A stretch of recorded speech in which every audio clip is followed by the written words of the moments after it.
You're watching NCN in high definition. Essequibo is Guyana's.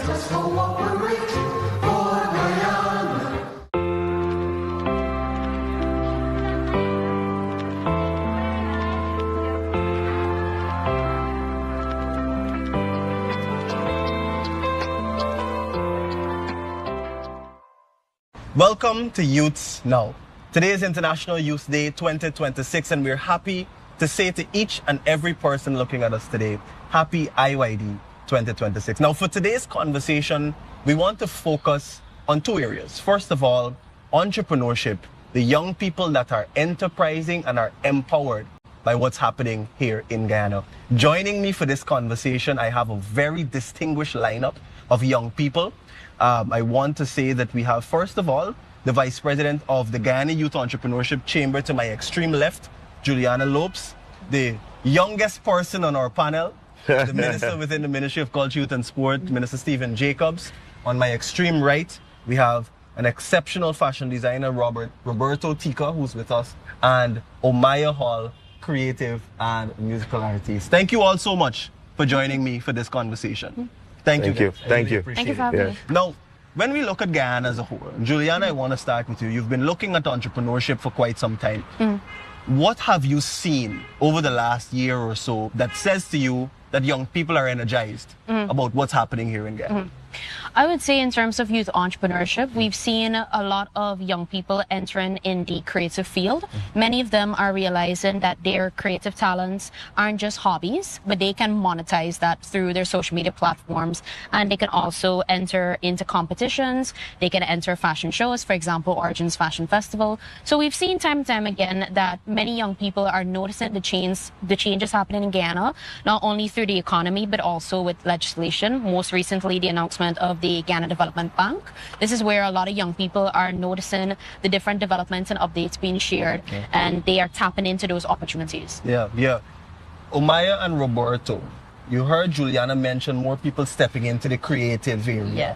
And I know this is where you guys thrive the most, and Omaya has been thriving in this area for quite some time.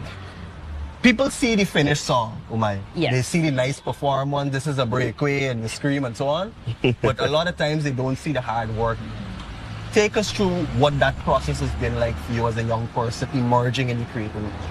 As a young person emerging in the creative industry, it is not all glitz, it is not all glamour. As much as you see us going, and I'm going to say us because Guyana is filled with a lot of creatives, and I love that you mentioned that.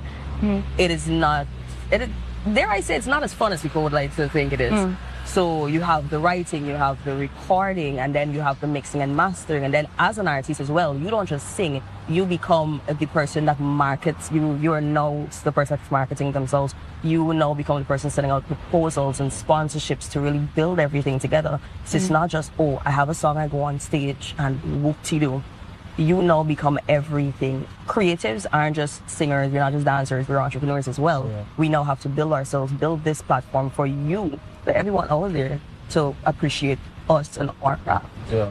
And Roberto, your thoughts? Well, how do you see that creative industry as a young person now expanding over the last couple of years? I think it's always growing, and one of the things that stands out to me about Guyanese creatives is that no matter what challenges they face, they always persist and they always keep creating. And I know from my experience that's the case, because there have always been challenges and a lot of self-doubt, a lot of introspective thoughts that lead us into these dark paths, which make us think like, oh, is this the right choice? Is this a viable option in 5-10 years from now? And the thing about being a creative and really loving what we do, those doubts are quickly pushed aside because you really love what you do so much. And there are always those glimmers of light that keep us going and keep us pushing forward. Yeah, and you've been doing a great job in that regard. I want to turn to the youngest person on our panel. Please allow me to do that, Julia. Wow. Right? The youngest person on the panel, Minister Jacobs. You have been through different sections of life or different experiences in life. You've had an exceptional career as a sportsman in cricket. Then you ventured into entrepreneurship. Now you're in public service. Going through those three things, what do you think is a specific skill that you needed to excel in all three of those areas? Thank you, Shagwan. But, you know, the most important thing for me through cricket to business and now as a public servant, now as a minister, it is discipline. It is also your work ethic. That is very important. Because, for instance, in cricket, you have to wake up every day wanting to be better. And that includes training. That is a discipline. In public life, it is waking up every day and wanting to make sure that you play your role and your part in the progress and the development of Guyana. That is discipline, every day. And then your work ethic. I honestly believe that people are rewarded based on what they put in. And that is a significant trait that I have learned right throughout my entire life, up to today. So when I hear young designer Roberto, and then also young creative Omaya Hall speak about challenges, there's no opportunities. Opportunities where they now have a stage to perform. The Origins, amazing opportunity for designers. The One Guyana concerts, amazing opportunities for musicians. So the opportunities are there. But what remains constant and important, it is discipline. Yeah. And I would say to any young person listening, once you have that trait, you'll be successful in whatever you want to do. Yeah. Juliana, there may be some young people who are looking at us, right? That have great ideas. But there is something that is, for one reason or the other, hindering them from actually going to pursue that. You have, apart from being in the Youth Entrepreneurship Chamber, you've been successful in business in your own way. What are some steps that you think young people can take now to actually move that idea to action? I think that's a brilliant question, because oftentimes a lot of young people have many doubts about what they want to pursue. Those doubts are either self-inflicted, or it's doubts that are influenced by social media or even their peers who may not understand what they want to do. In anything in life, you need to have the power of self-belief. You need to understand that if you want to pursue something, whether in business, creativity, your personal life, etc., you need to believe that you can get it done. And once you have that belief, then you need to think what steps you need to do in order to get it done.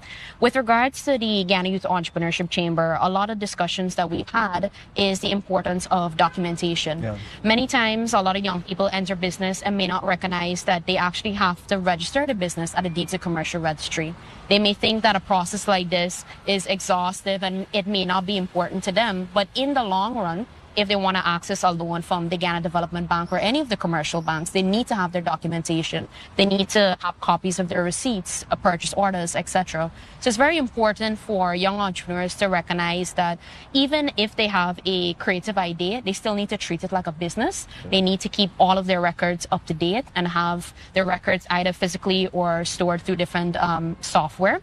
But also recognizing that even in the original point of your question, about young people not believing in their ideas, I think that also comes back to your circle. You need to be involved and surrounded by people who share that same passion and people who recognize that you have the talents and skills to do it. And a lot of the times, young people, all of us need to recognize that we don't know everything. This is why it's so important to talk to people who have the experience. It's important to talk to people who not only have the experience, like I said, but also people who may have had challenges like you, and figure out, if you had this challenge, what did you do to solve it? And then if you had a very similar idea than I do, what can I do that's different? There, in a lot of books, there's these studies that state that there isn't such thing as an original idea. If you look at history and you look at the corporate world, there are many businesses that are compounded by what's already existing. So that's why in Guyana's context, I would say that we need to look at what's being done now, what we can do to put a creative entrepreneurial spin to it and make it noticeable and akin to what we believe in and what we want to do. Excellent. Omaya, do you agree that your circle plays a very important role? More. I mean, music is an extremely interesting thing. I'm sure when you start out, the people who doubted and said that this can't be done, this can't be done. But you still pushed it. I did. How much of a role did your circle play? My circle played an extremely great role because it really took one person, and it took somebody that was in the industry to really say, oh my, you can do this. And that was somebody that made it in the industry. You have everyone telling you, especially after you come out of high school, music can make him no money, music can do this for you. You should probably just go to UG and become the liar that you wanted to be since however long. But I keep telling people music was a calling, and being surrounded by individuals that not only saw the potential, but invested in the potential was remarkable. And now my circle plays an even more prominent role because I must never be the smartest in the room. It sounds weird, but I must never be the smartest in the room. I must be able to look up to you and say, I want to get there. But when I move past you, I must go into another room and say, I must get there. I don't ever just sit and stay and expect it to come to me. I look around the room, I look around my circle, and there I say, I must be better than you, so that I could climb. And the goal is to keep consistent, keep climbing, and never just stay in one place. Roberto, I think you graduated now from ER Burroughs, or? Yes. Great. You've graduated, and now you're making all of these ideas come to action. What was it that allowed you to continue to keep pushing, to graduate from ER Burroughs, to go to ER Burroughs, when somebody may have said this may not be the thing for you? Well, I think even before I started at the art school, I was always very focused on creating. It's something that I just needed to do, I wanted to do. So the push to further my education in the arts really came from, the people that I was around. My parents, my grandparents. Education is something that is always very valuable, and I've been taught that it's very valuable. And it's something that you can't lose with having an education. There's nothing to lose there. So while yes, I think it's important, it was important for me to keep creating and to work as an artist, it was equally as important to pursue education and make sure that you have the academic backings to put yourself in rooms and in places where you can have conversations and you can really represent yourself and the art community as a whole. Because I think it's important for creatives to be able to speak for themselves and to represent themselves. Yeah. Now I want this conversation, as we prepare to wrap up, to get real. We can all say here that we have seen success in one way or the other, but there's a truth that success doesn't come without some amount of failure. Something that may have not gone as accustomed or towards the plan that you had expected. Minister, I want to start with you. Share with us one maybe difficult period in your life that was a turning point, or something that said to you, this is what I needed to really see what success would look like. Yeah, excellent, Shaquan. Apart from the many ducks that I made playing cricket. Many. So I started business in 2018 while I was phasing out of cricket. And while looking around, I was asking myself, what should you do, Stephen? I then decided to open a jewelry store. Having coming off of a high, and I say high because at that time when you play cricket, a lot of attention. If you walk the streets, people call you out. They may say, good things or sometimes bad things, depending if you're a part of losing a game. But when I started, I said to myself that I will do great here again, especially at the opening day. So what happened on the opening day? This was on the 15th of December. Opening day of the jewelry store. Opening day of the jewelry store, thank you. On the 15th, I did all the marketing leading up. I invited my friends. I invited my family. I invited the media. I invited everyone that I could have possibly, thought about. But then on that day,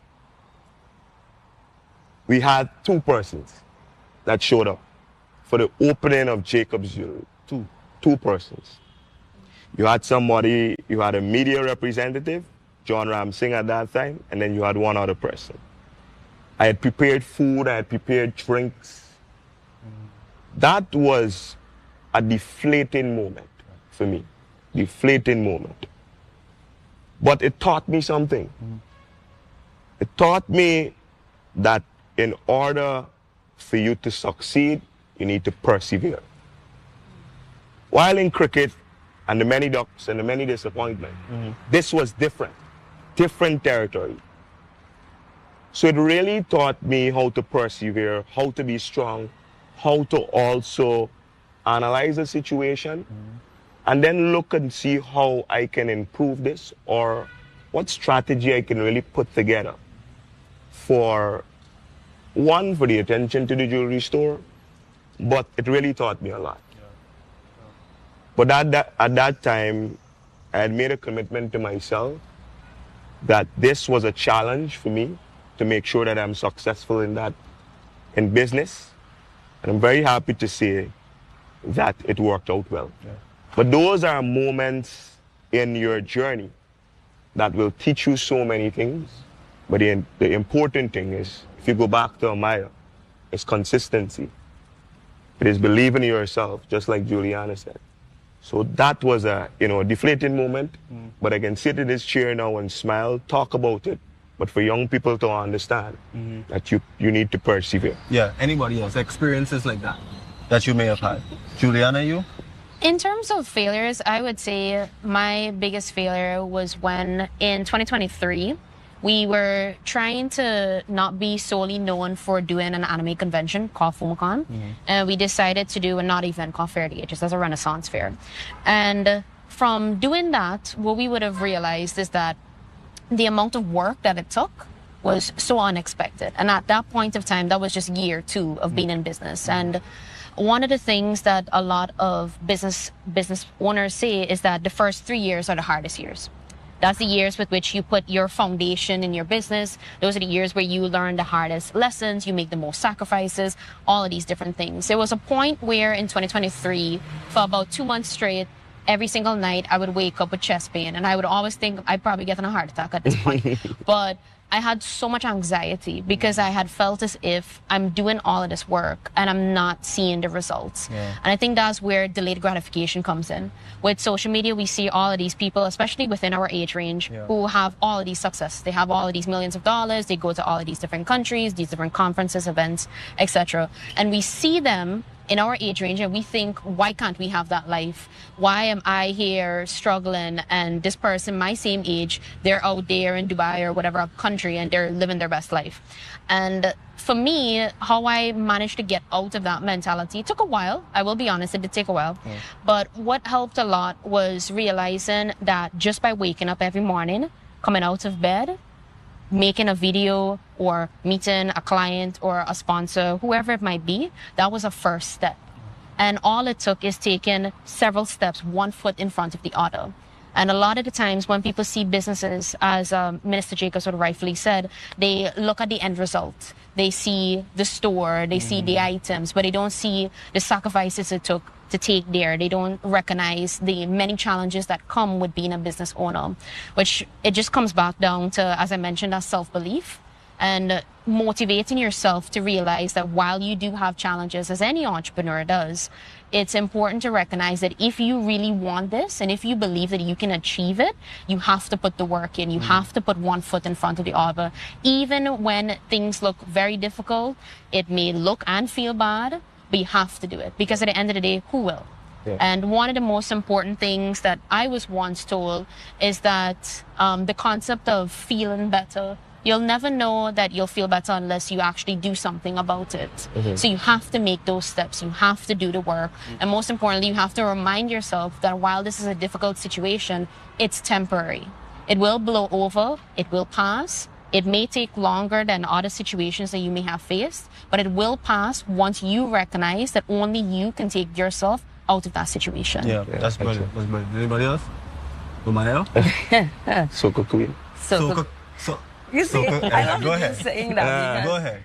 Dare I say, people call me Soko Princess, and I've never won a Soko Monarch ever. And that is, it's usually really devastating to me year in, year out. I go out and I try and I've never gotten it. But my failure didn't come from there. I recently was nominated in the Caribbean Music Awards where I got Best New Artist. I'm nominated in that category.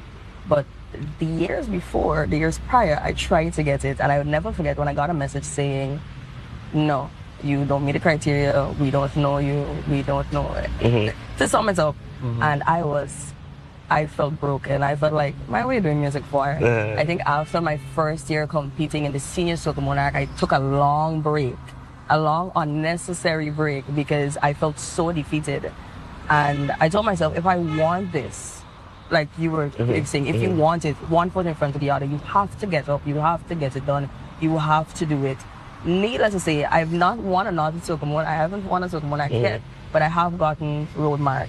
I'm nominated, and recently Audio Mac Caribbean recognized Omaya Hall because I decided that, Omaya, if you keep sleeping on yourself, you will never make it. And there was many points that I said, I don't think this is possible.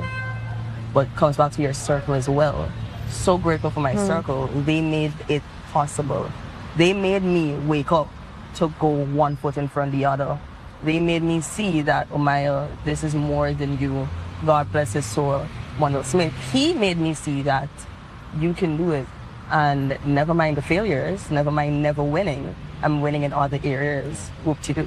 Yeah. If you could insert applause there, we should do it again. Roberto, anything from you? Yeah, well, it's similar to what Omaya is saying. To keep it short, when I wrote art at CSEC, I got a grade 2, and while I don't think that was a failure, I knew that I could do better. And I really pushed to do better, so I wrote it at 8. I was the only student in Guyana to write it that year, and of course I got a grade 1. And ever since then, it's been pushing and really working to become better at what I do. Yeah, excellent. As we wrap up our conversation, I want to ask you, start with you, Roberto. There may be one young person who is still deciding whether or not to branch out into art. And this goes across your different disciplines. What is one key piece of advice that you would share with them? The advice I always give to younger people, like students and so on, is to remain authentic throughout everything and remain humble. Because no matter what you do, what you accomplish, you're the same person deep inside, that small child that didn't believe in themselves. Always remember that child and hold space for them to feel comfortable, but not to become too full of yourself, not to become too grand. Really stay humble, keep working hard, and keep authenticity at the center of it, because you're the only one who can tell your story, and you're the only one who can represent your experience in the best way. Omaya. Something I always say is believe in yourself. It sounds cliche, but nothing is impossible once you believe. If you believe it, you can achieve it.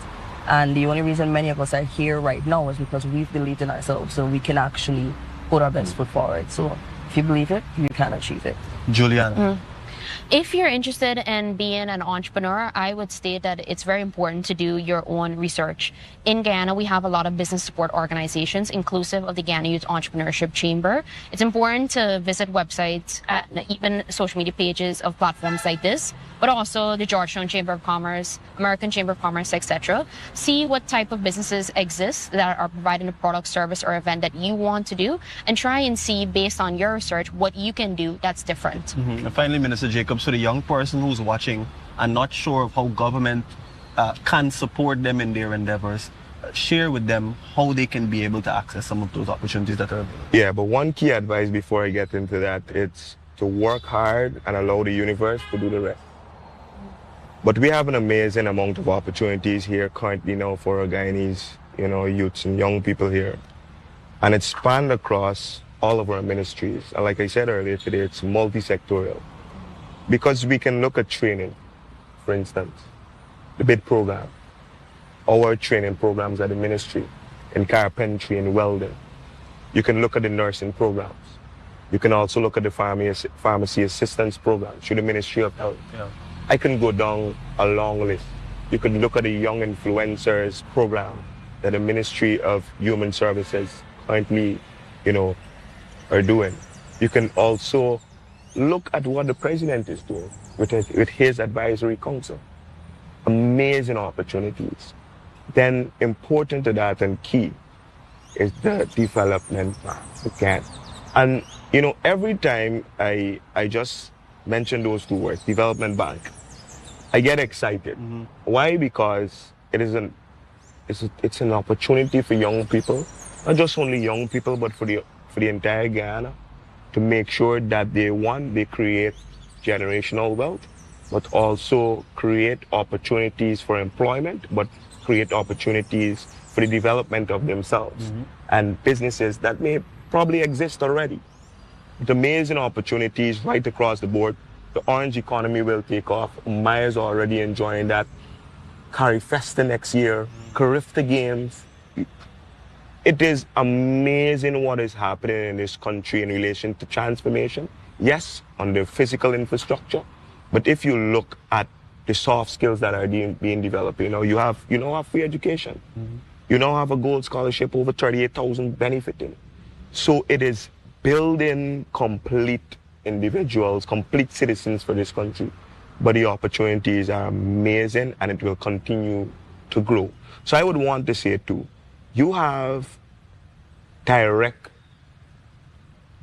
areas that you can look for these opportunities. And I'm speaking across the ministries, the Ministry of Health, the Ministry of Education, the Ministry of Labor and Manpower Planning.